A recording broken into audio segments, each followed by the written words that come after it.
Om Shanti. Let's begin with a few moments of Shiv Baba's remembrance.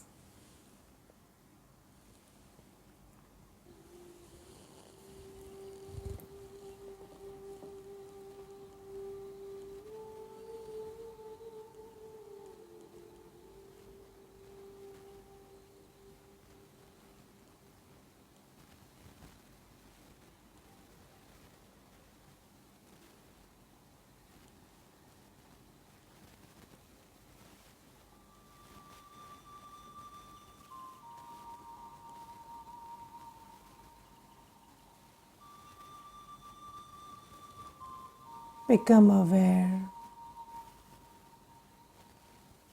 of yourself as a soul.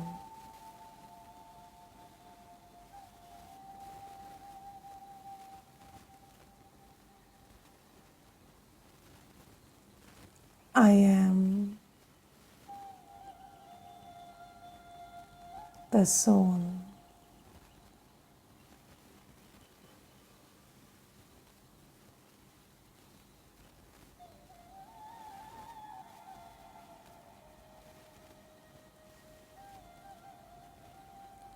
This body is the instrument.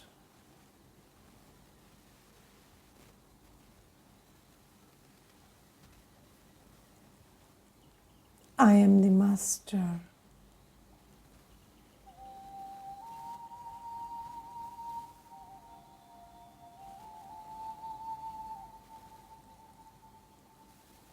Try to see yourself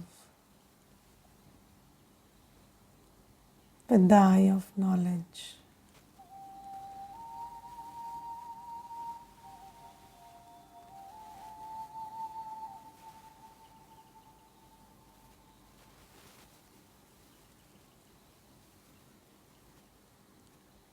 Located right in the center of the brain.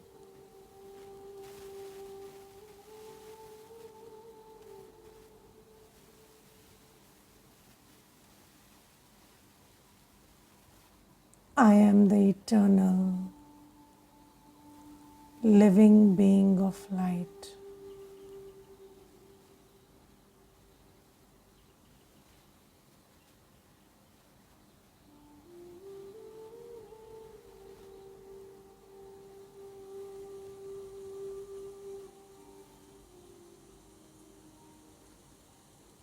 I am the one making this journey of life, sitting in the car of this body.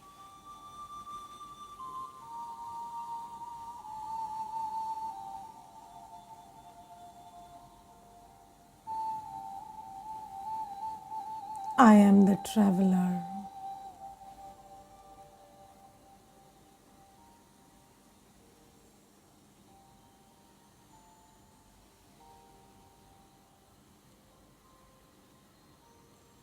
My form is a star of light.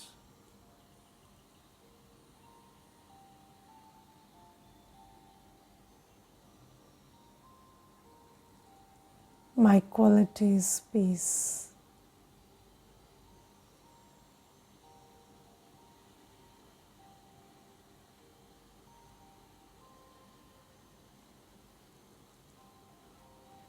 I have traveled through time.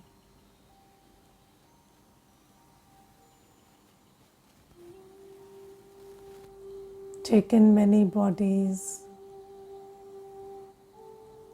changed many bodies.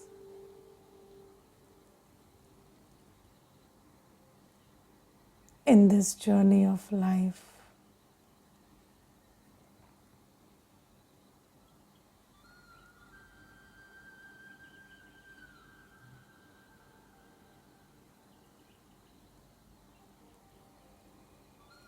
now is the most beautiful time of my journey of life.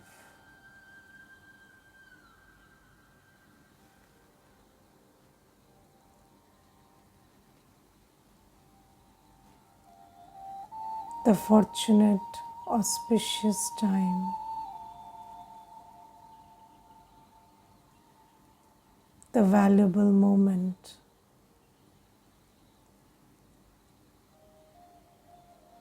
in my journey where I meet my Baba, Shiv Baba.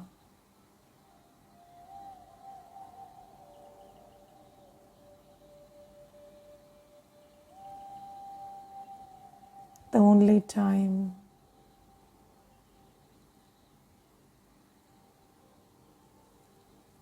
when I know Baba,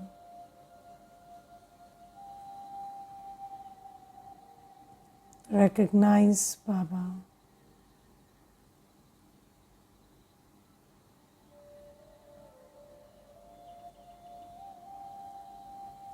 and experience His presence.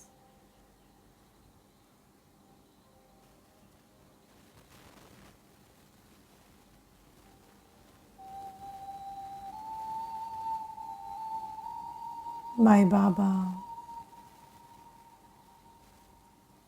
my sweet parent is here.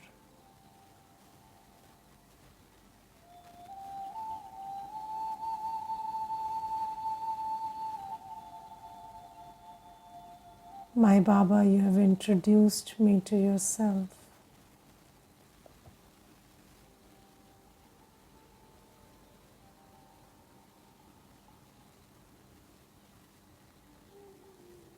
You are the purifier.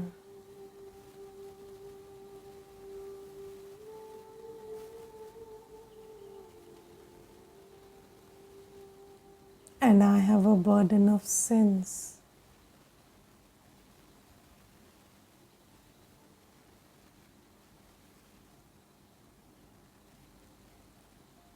I am receiving your light.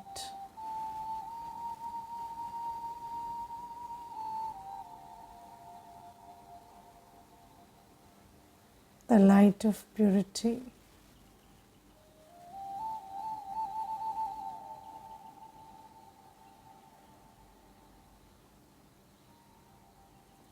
Very subtle, very pure, very clean.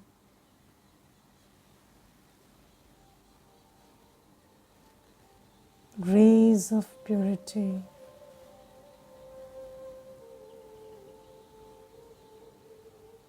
Coming from you.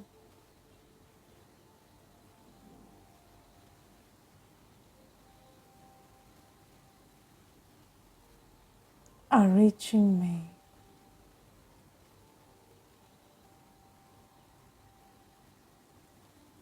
And I, the soul, bathe in the light of purity.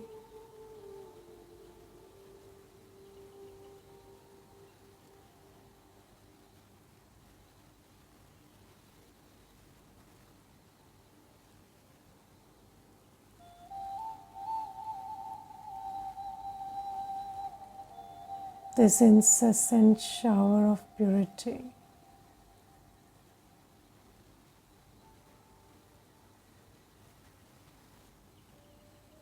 is removing all the darkness,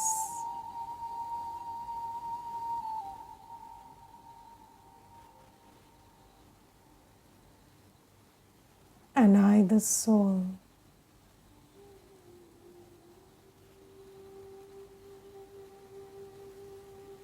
am bright and very light.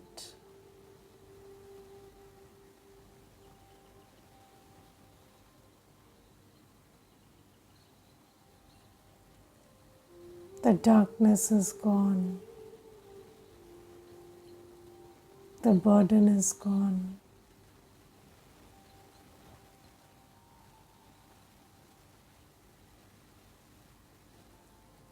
And I am myself again.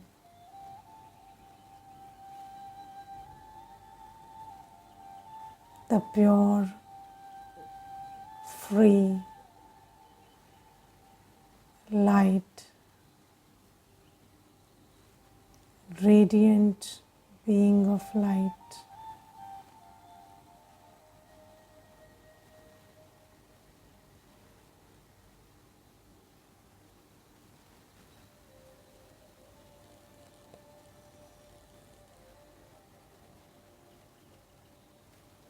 Just sit with these thoughts for some time.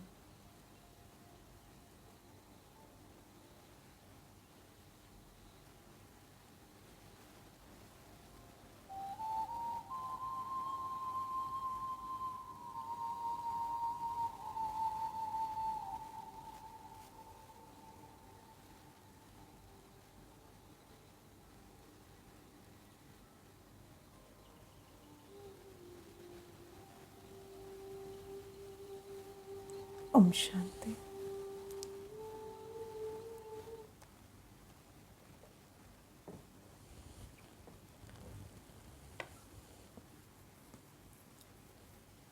Om Shanti. Yesterday we started discussing what God, Paramatma, Shiv Baba is believed to do and what he actually does. And the first thing we took up was whether Paramatma creates the world. And then we understood that this whole world, as we say, it is eternal. And the present form of the world will change, but the world never ceases to exist. And that's why there is this thing about never created, never destroyed. And the world is never created, never destroyed. So, Paramatma doesn't create or destroy anything because the world is never created, never destroyed. And second question we will take up today is, does Shiv Baba operate the world?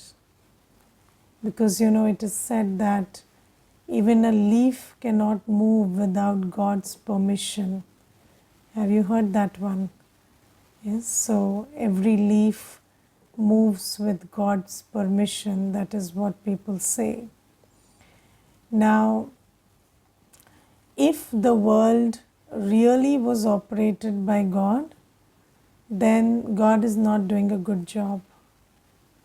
Yes, because there is a lot of problem with the world is functioning, with how the world is functioning right now.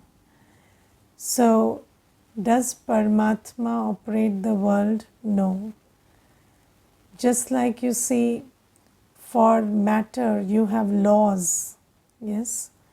So there are laws of physics which govern the matter, govern how the world of matter functions, and we try to understand how those laws are working and how the physical world is operating on the basis of those laws. Similarly, there are the laws of spirituality, and everything related to the souls is governed by the laws of spirituality. And whatever we receive, whatever happens to us according to the laws of spirituality. And just like, when you understand in science that every action has an equal and opposite reaction, and then you don't say that you perform the action and then God made the reaction happen. No. God doesn't have to do anything in that. There is action and reaction, and a reaction comes because of the action. So this is basically how laws of physics work. And similarly, in the spiritual world, there are laws like one law I shared in the beginning of the sessions is law of attention. Yes, so wherever attention goes, energy flows and that thing grows. So this is a law that we need to understand. And if I want to understand why there is so much sorrow in my life, I have to look at the law of attention and understand that I'm paying attention to sorrow. That's why there is sorrow in my life. Because wherever you pay attention, that thing will grow. So I have to understand that even about the when we try to understand the soul and how, what we are getting, why we are getting what we are getting, why are we in the situations we are in, we need to understand the laws of spirituality. This whole world is governed by laws of spirituality. And today I will also point out another law of spirituality. So there are many laws, but then the primary law is what we call the law of karma. Yes, and the law of karma is very similar to the law in science, which says every action has an equal and opposite reaction. And according to the law of karma, as you sow, so shall you reap. So whatever you do, you get a return of that. But then you see, you have to understand the law of karma very well. So law of karma doesn't work like you do a karma now and you get the return now itself. No. According to the law of karma, you do something now, there may be an immediate effect, there may be a medium term effect, or there could be a long term effect that comes from that karma. Yes, for example, you eat something which you shouldn't eat, maybe something that causes acidity, and you got an upset stomach, immediate karma. Yes, you ate it, you got an upset stomach.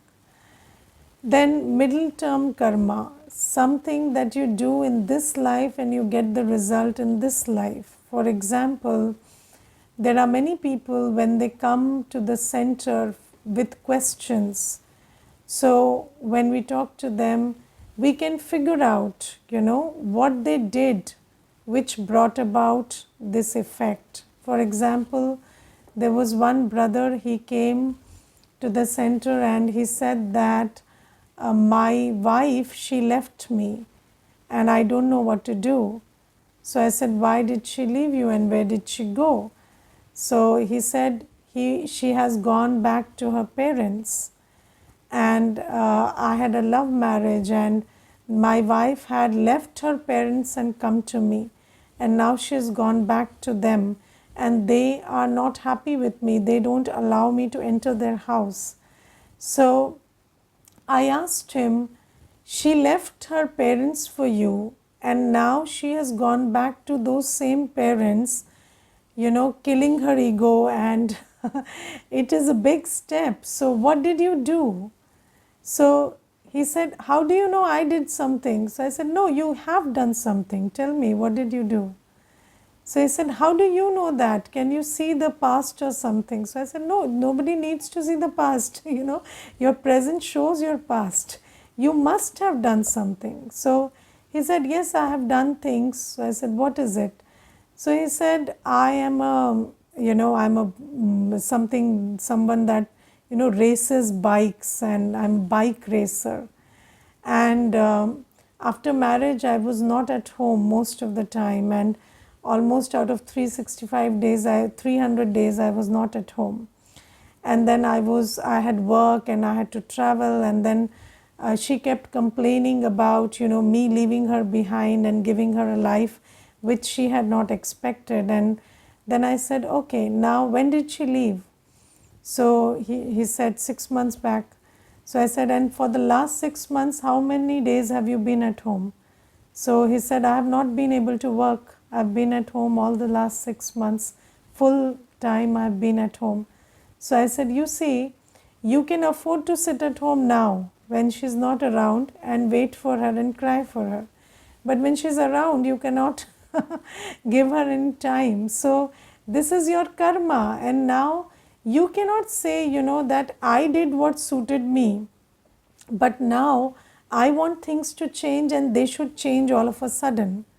So if you have done something, the consequence will be there, and it will take some time, maybe a very long time, maybe even 5 years it could take, or it could take forever, or it could take, just 2-3 days to solve the issue. But you have to understand that you are getting what you have sowed. So don't complain now, and just wait and keep making your effort, and then wait with positivity for things to solve. So you see, there are some things which especially, sometimes there are problems in relationships wherein you knack your brain so much, what did I do wrong, and you don't figure out what you did wrong. But there are some times, whether it is regarding a situation, a health situation, a financial situation, and any external situation, or with regard to a relationship, and there if you look a little deeper, you can see what karma you did to get it. So those are what we call the medium term karma. So you can see what seeds you sowed in this life to get this. And then there is long term karma also.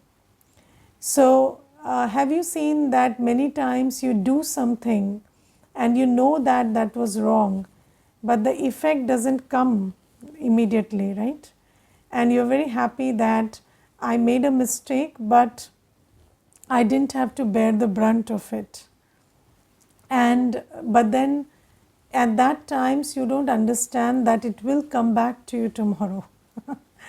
And similarly, when some things happen all of a sudden where you don't think that you did anything to deserve this, then you keep asking, why is this happening, why is this happening? But it is the effect of seeds of karma you have sown in past births, and they keep coming to you. So law of karma is mostly responsible for everything that's happening to us. And just like people say there cannot be smoke without fire, there cannot be effect without you doing some cause, you being the cause of it. So if there is something happening to you, there is something you have done to get it. Maybe you remember it, maybe you recognize it, maybe you don't. But you must understand that nothing happens to me without me doing anything. So it could be in the past births, it could be this birth. Maybe I'm not, I don't have the ability to notice what I did wrong, but I must have done something in the past birth or this birth to get this. And according to that, you are getting what you are getting. So basically all the why, what questions that we keep asking and keep blaming God for, because we have been fed with this belief system that God does everything. Yes, but God doesn't do anything. Everything is happening according to the law of karma. And then what do you do when you are faced with a situation of karma? So you see, the only thing you can do at that time is deal with it. Yes, and you need hope, faith, virtues and strength to deal with anything that comes your way. Okay, so whenever something happens, some result is coming, maybe there's a, and especially there are mostly 3 ways in which karma manifests itself.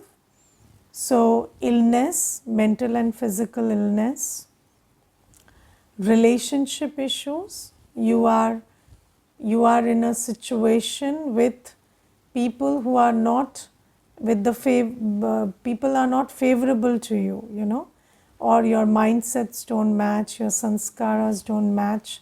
So relationship issues, being with people who are very different from you, that's also an aspect of karmic settlement.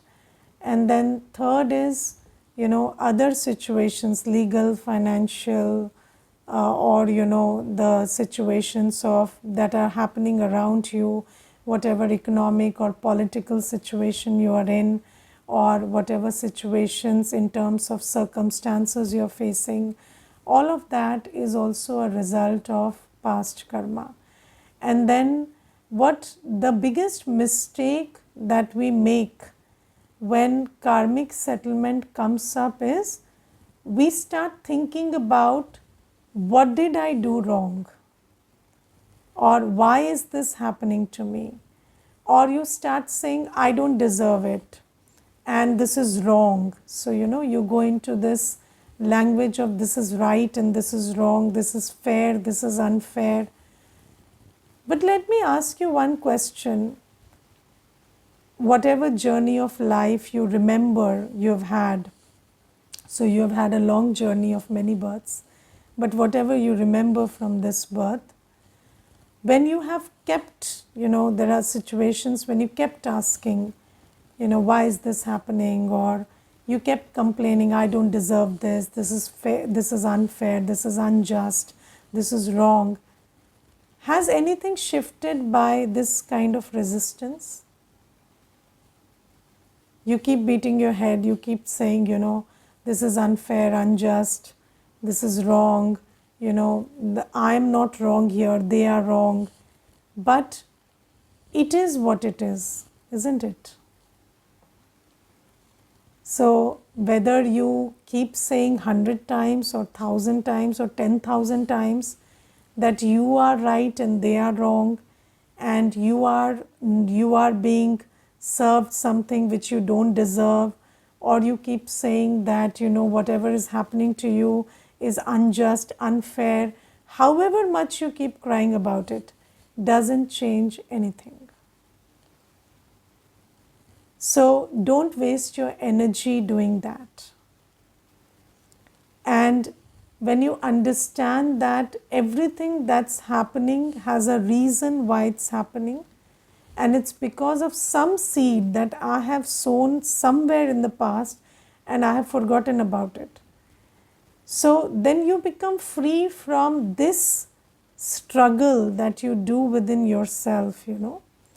Why, what, how is this happening, unfair, fair, wrong, right, all this tussle is over. And then you understand it is what it is and I have to deal with it. And when there is a situation you're facing, there is a relationship issue, there is an illness, then the only thing you should be asking yourself is, what should I do about it? Or how do I deal with this? And when you have acceptance that, when you're not blaming that somebody else is responsible for it, only then can you ask this question to yourself, how do I deal with it? Because the law says if you externalize the problem, then you externalize the solution. So if I say that I don't have anything to do with this problem is created by someone else. So then I am giving that someone or something the power to solve it. If I am not the creator, I cannot be the solver. Okay? And when you accept that whatever is happening in my life is happening because of me, not because of anybody else, then you have the power to change it. Because you can change your own creation. So, you know, accepting that whatever is happening because of my own karma is not an idea of self blame. It is a very powerful instrument which takes away all power from everyone else and everything else to solve your problem, and gives you immense power to create your own destiny, solve your own problem. Because if I created it, I can solve it. Okay, so don't think that this is self-victimization, or this is something that I have to just keep telling myself my karma, and then keep burdening myself. No, my karma, I did it, I will deal with it, no problem. Okay, so and if you say somebody else did it, you can never solve it. You keep waiting, that person, that situation has no plan to change, and you think that I can't do anything about it because it's coming from there. So this is why it is very powerful to understand the law of karma. The law of karma actually makes you a creator of your own destiny. Because if whatever is happening to you, you did it, then you have the power to do something else and change it. And if everything is dependent on chance factors and factors that are not under your control, then you don't have any power to change it and change your destiny. Right? So it is a very powerful thing to understand this law of karma. And Paramatma says that this is how the world operates. And then second thing, sometimes people think that, okay, you are doing something, but then God is maintaining a register. Okay, and is writing down whatever wrong you did or right you did, and then giving it back to you. And it's a very sadist way of portraying God, that He takes pleasure in giving you punishment or something. But no, God doesn't punish you. Why would He punish you? He is the ocean of love. He is your parent. So Shiv Baba says, I don't punish you. I don't give any result to you. I am not the one giving you the return of your karma. Whatever you do, you get. That's according to the law. That's how the universe is designed. Even a thought, when you say karma, karma is not just what you do with your hands and your body. Karma is thought, word and act. Okay, so whatever thought you create, it is something you send out into the universe, and that equal and opposite energy comes back to you. So let's say you are sending out all day, you're just sitting and worrying, not doing any big paap, right? You're just sitting and creating thoughts of worry. And what are you sending to the universe? Negative energy. And then how does it come back to you? Situations which make you worry more. Okay, so this is how the law of karma works. So everything that you radiate, your thought is an energy, your word is an energy, whatever you do with your bodies is creating karma. It's your contribution to the universe, and then you get the equal and opposite of it back, maybe timed differently, maybe in the medium term, long term or immediate, but you get it back. So this is how the law of karma works. So if you want to change what you're getting, change what you're giving. And if you have given what you have given for a long time, you give the opposite for longer time, and then the whole paradigm changes. Yes, do you know that medical science says that your body is also constantly changing. Your cells, your liver, everything is, getting replaced in a certain span of time according to how you are, thinking, and the quality of your thoughts and how you are vibrating inside. That is changing even the state of illness or health that your body is experiencing. So mental, physical health or relationships, or just think about, relationships. If you have a bad relationship and that relationship has not become bad overnight, so it's, years of or maybe births of karmic engagement. And then what do? Today you make a decision. I have to only give good wishes to this relationship, come what may. All through the day, every time, just positive thoughts, love, and blessings to this relationship. And it will change. It will take some time, but it will change. I have practiced this in my own personal journey. I'll give you one example. So when I was young, so there was a relative of mine and he came home, and I was doing some mischief and he slapped me. And I got so hurt by it that I never talked to that person again, because I had never been slapped by any of my parents. So I got very hurt, and then I never talked to that person. And then, when I came into Gyan and I thought about, the people who sometimes I think about in a very hurtful way. So that was one person that popped into my awareness. And then, I just tried thinking nicely about him for some days. And then after some days, he called me and then he said, I was just dreaming of you today. And then I thought, this sweet cousin of mine, she never talks to me. She never, she's on a journey and she never shares anything with me. And have I done something? So I had never shared it with him. And I said, when I was little, you had come home and that day I was doing something and then you slapped me. So he said, I don't remember it at all. And I'm so sorry I did that. So I said, no, but you did it, and and now I'm okay because I did that in a work. So, it happened it was so well timed that, when I started thinking about him positively, he also made that step and came and sought forgiveness, and then it all happened.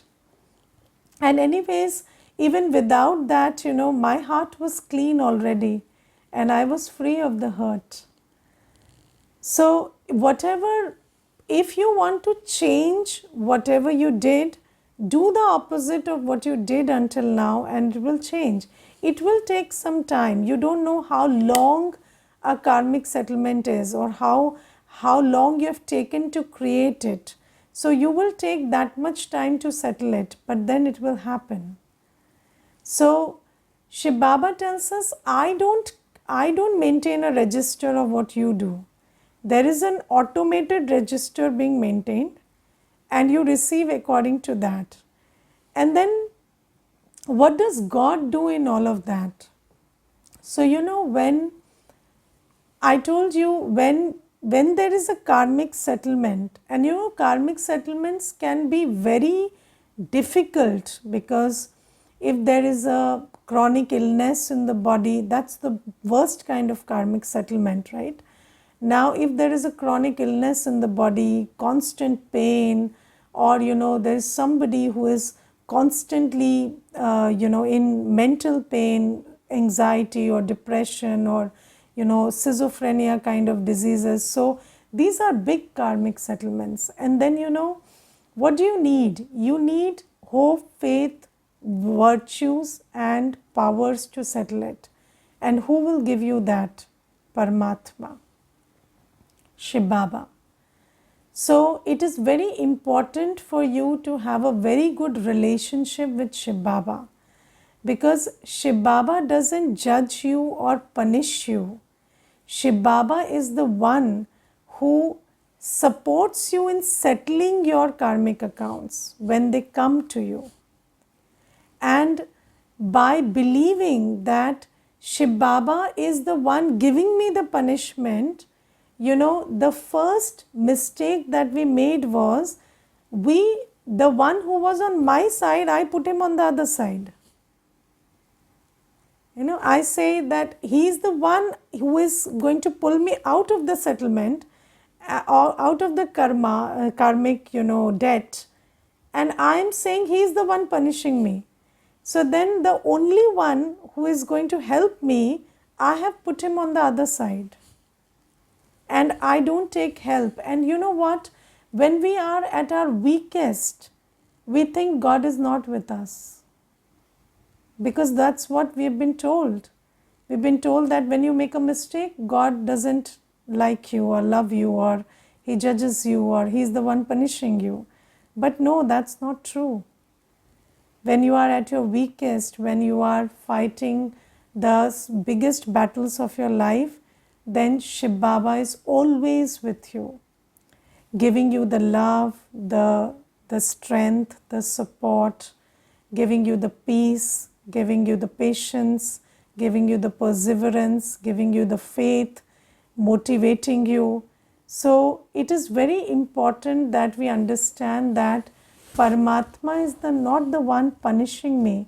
Paramatma is the one who is helping me settle that karmic account.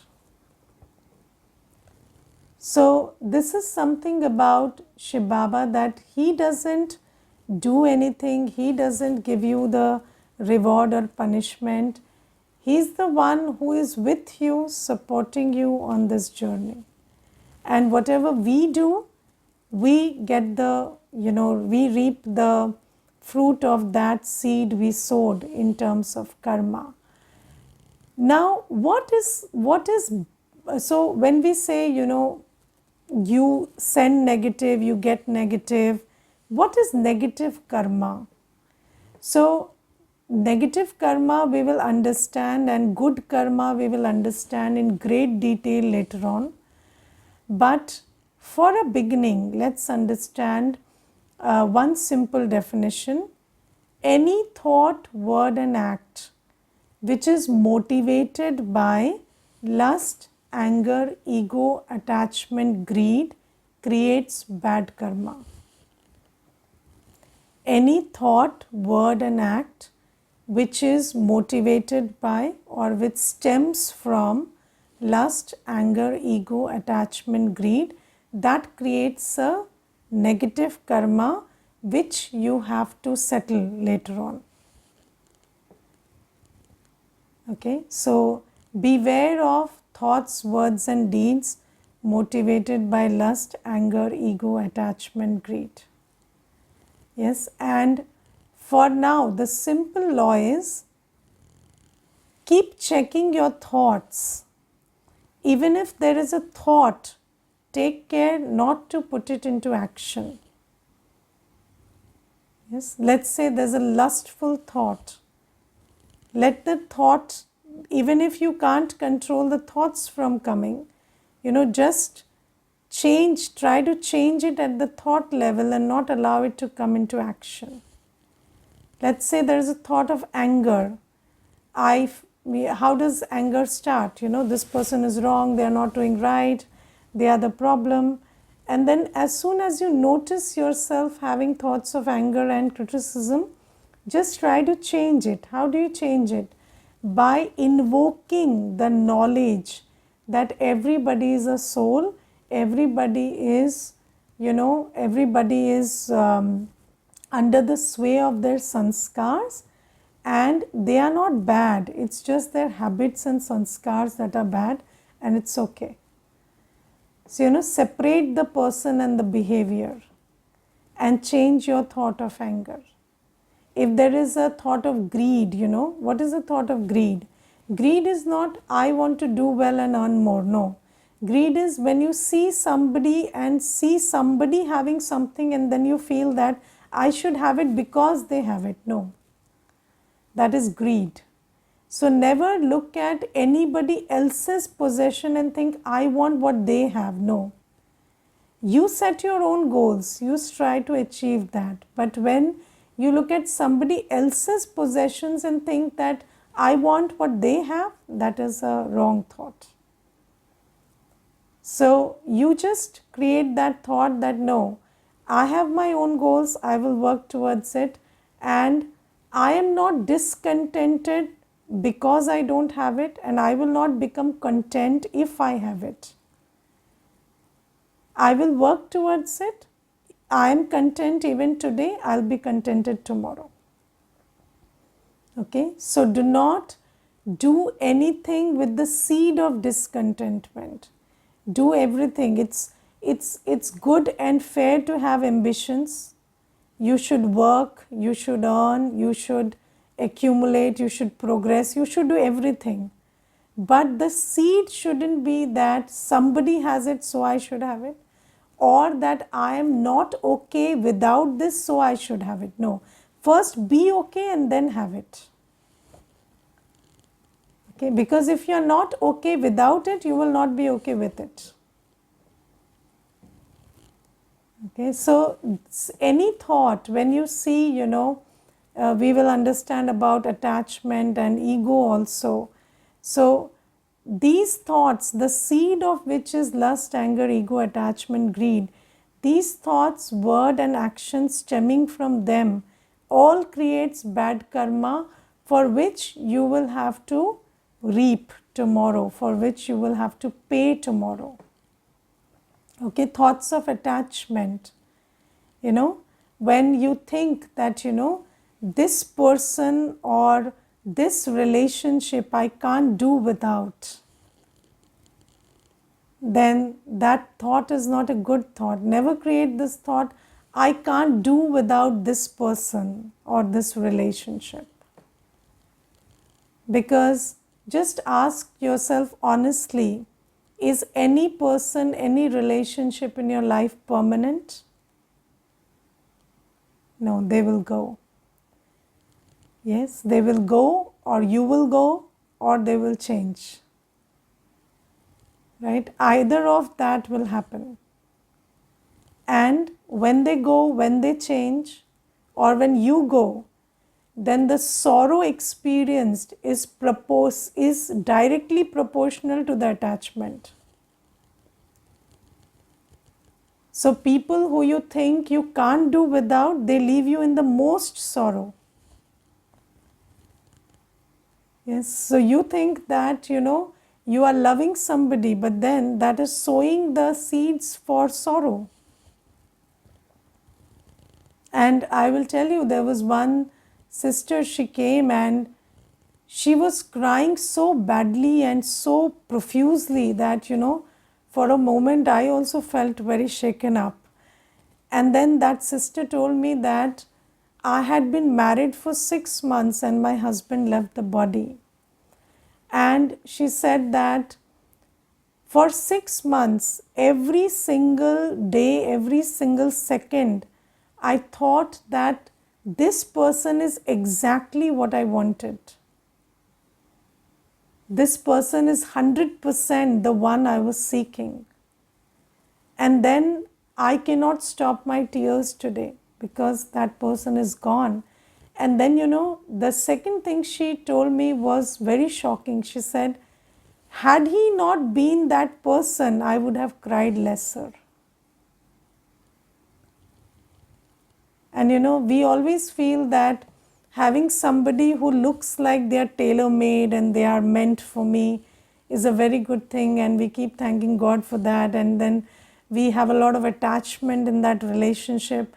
But then the more attachment you have, the more pain you are setting yourself up for. So what do we do? Change attachment into love. Don't change attachment into indifference. No. Change attachment into love. And what is love? There is respect, there is acceptance, there is care, there is belonging, but there is also detachment. There is A, B, C, D of love: acceptance, belonging, care, and detachment. So love has all these 4 things. There is acceptance, there is belonging, there is care, but there is also detachment. Because love is a quality of the soul, quality of the knowledgeful soul. We know that this person matters, they are there, but they are not eternal. So you have acceptance, you have belonging, you have care, but you also have detachment. So change your attachment to love, change your greed to, ambition, change your lust to, not looking at the body, but looking at the person as not as an object called the body, but as a being that is respectable and, deserving of your love and attention. Change your anger into, separating the person behavior and looking at their behavior as an aspect of their sanskar. Don't define a person by their behavior. You understand that a behavior is just a reflection of acquired sanskar. So, and ego is very deep. We will understand it some other time. Maybe tomorrow we'll take up ego. But the long and short of it is that thought, word and act, these are the three things which create karma. And if you have thoughts arising out of the seed of lust, anger, ego, attachment, greed, then these thoughts will create words and acts which will make you suffer tomorrow. So check and change. Check it at the thought level and change. That's how you stop yourself from creating more negative karma. And when something that you did in the past comes up, then deal with it. And for that you need Shiv Baba on your side. You need to take power, take love, take support from Baba. Know he is there, have that faith and cross that storm.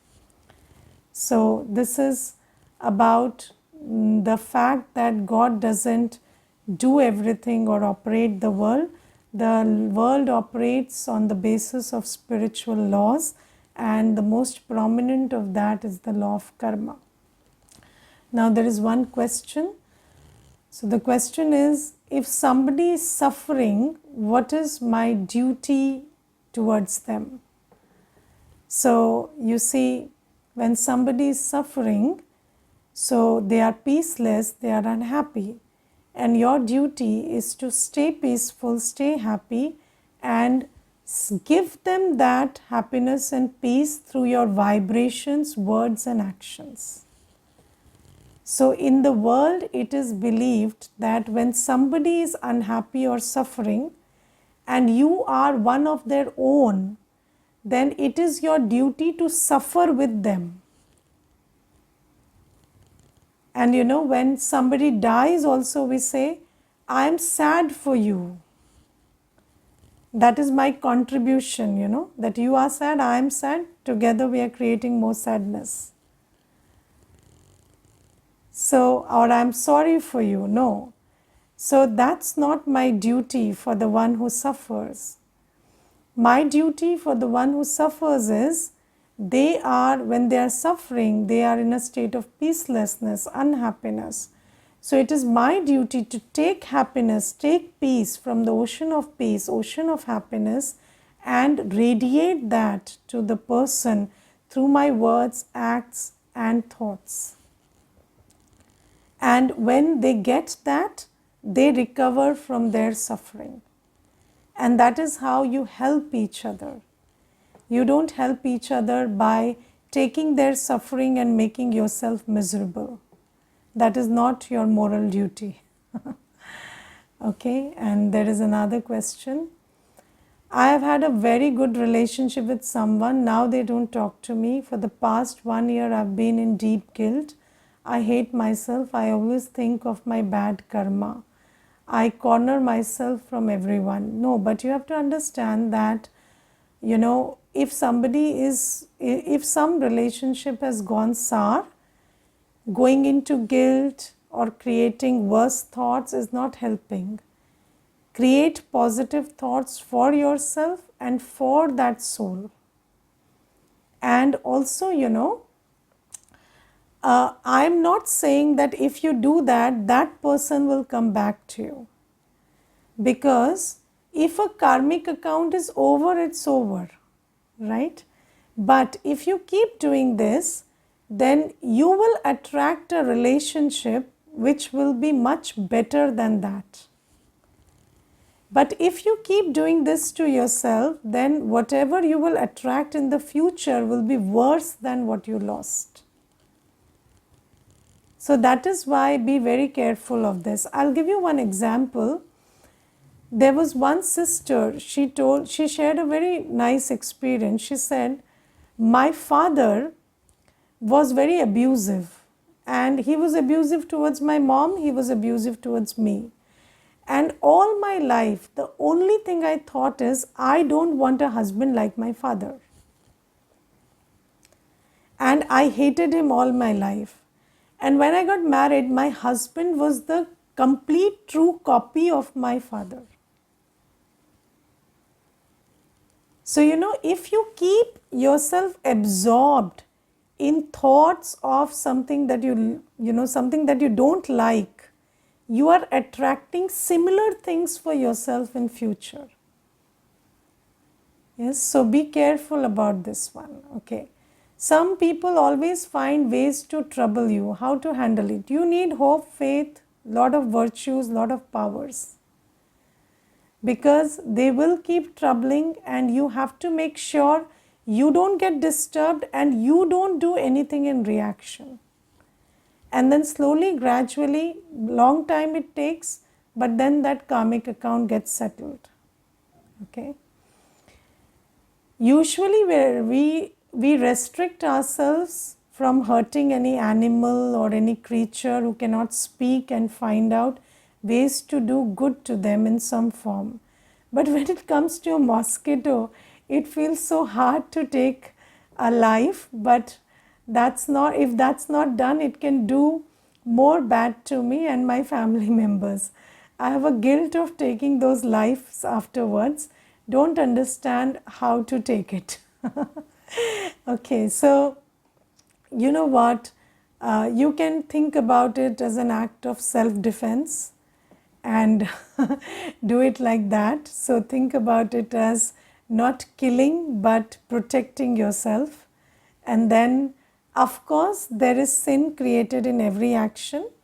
But then sometimes when you cannot be absolutely free of sin, then what you do is you choose the lesser sin. Okay, so this is that kind of a situation when you of course, when you, even if you kill a mosquito, you're killing it, right? So killing is killing anyways. But what is the other option? The other option is you let it bite you and you have malaria. So that is not a choice you can make. So then in this case, you choose the lesser sin, and then you also remember that because these things are happening, so there are many things which are not in our control and we are doing it anyways. So what you do is you do extra meditation and send out good wishes to the universe, vibrations to the universe, so that you create a positive account, and that kind of relieves you of this negative account. Okay, Om Shanti. Let's thank Shiv Baba for some time.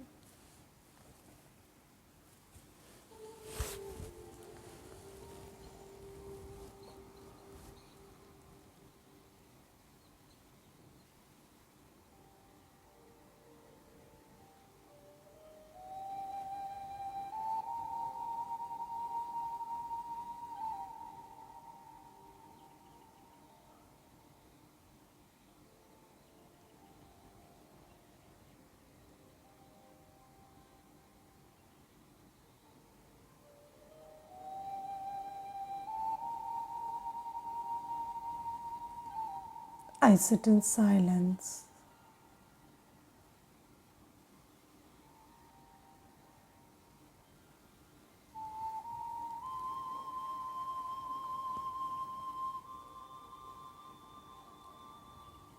I am in the company of my sweet Father.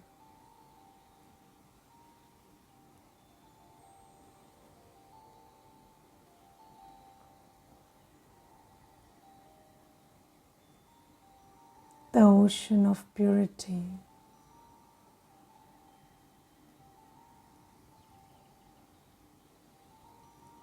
sending waves of purity my way.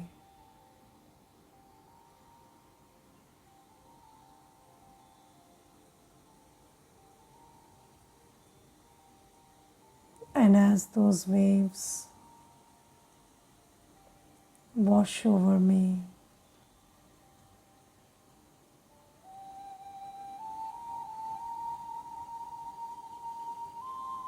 I'm becoming light and bright.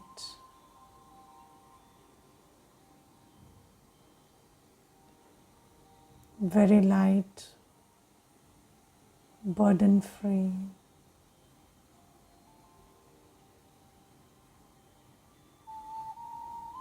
And shining bright like the brightest star in the sky.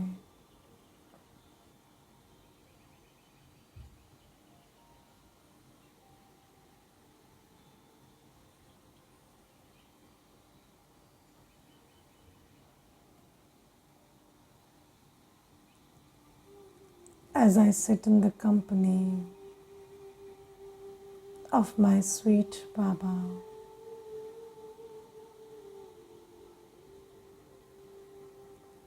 every second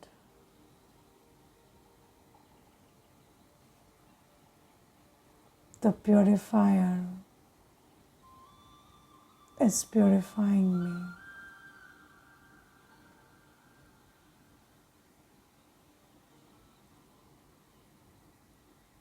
This state of purity is a powerful state.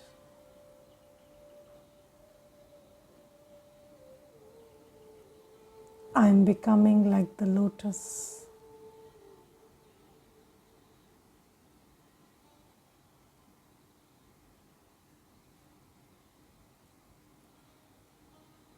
I live in this world,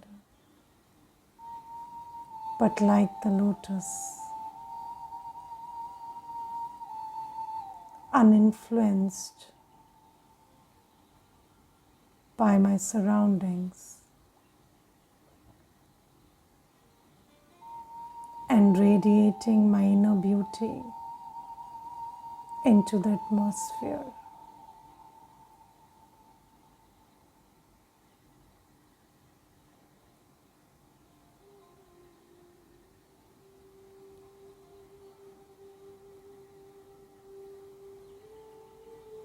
Just sit with these thoughts for some time.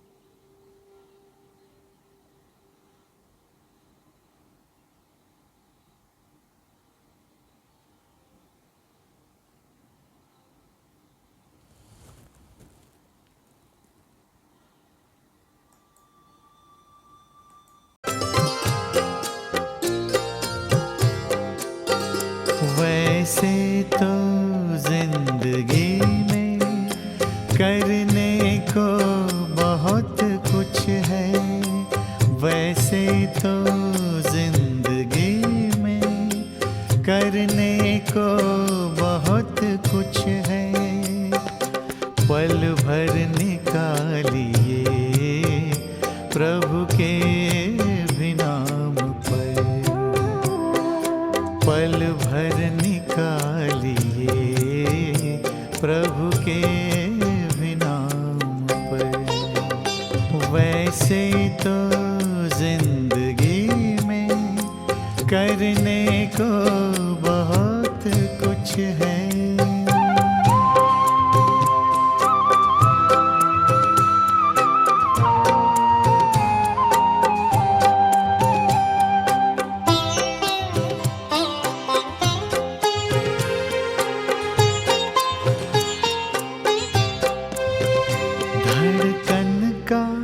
जब तलक है सीने में सिलसिला, धड़कन का जब तलक है सीने में सिलसिला, प्राणों का चल रहा है जब तक ये काफिला।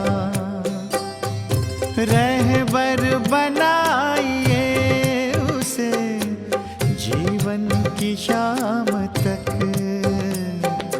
पल भर निकालिए प्रभु के भी नाम पर,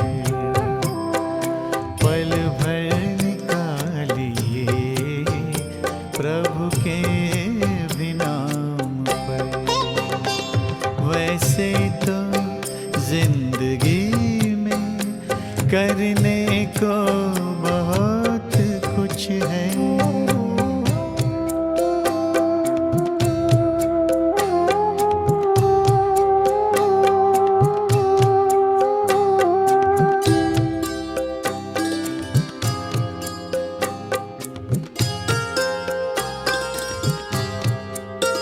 सिर पर सदा हमारे उसका ही हाथ हो, सिर पर सदा हमारे उसका ही हाथ हो।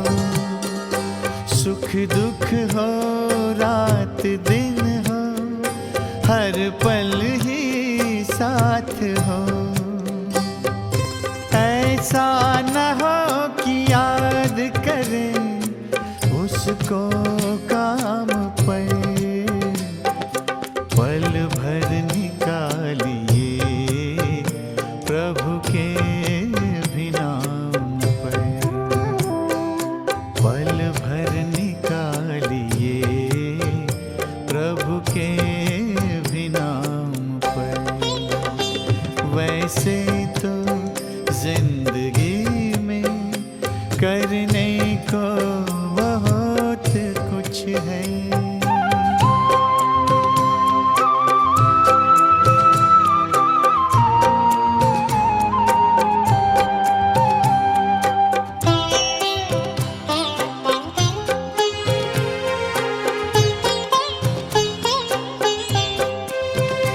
आँखें जो देखती हैं वो सब हैं मिटने वाले, आँखें जो देखती हैं वो सब हैं मिटने वाले। चलना है निज वतन जहाँ के प्रभु हैं रहने वाले, अपनी नजर टिकाइए उस परम धाम पर, पल भर निकालिए प्रभु के भी नाम पर, पल भर निकालिए प्रभु के भी नाम पर। वैसे तो जिंदगी में करने को बहुत कुछ है, वैसे तो जिंदगी में कर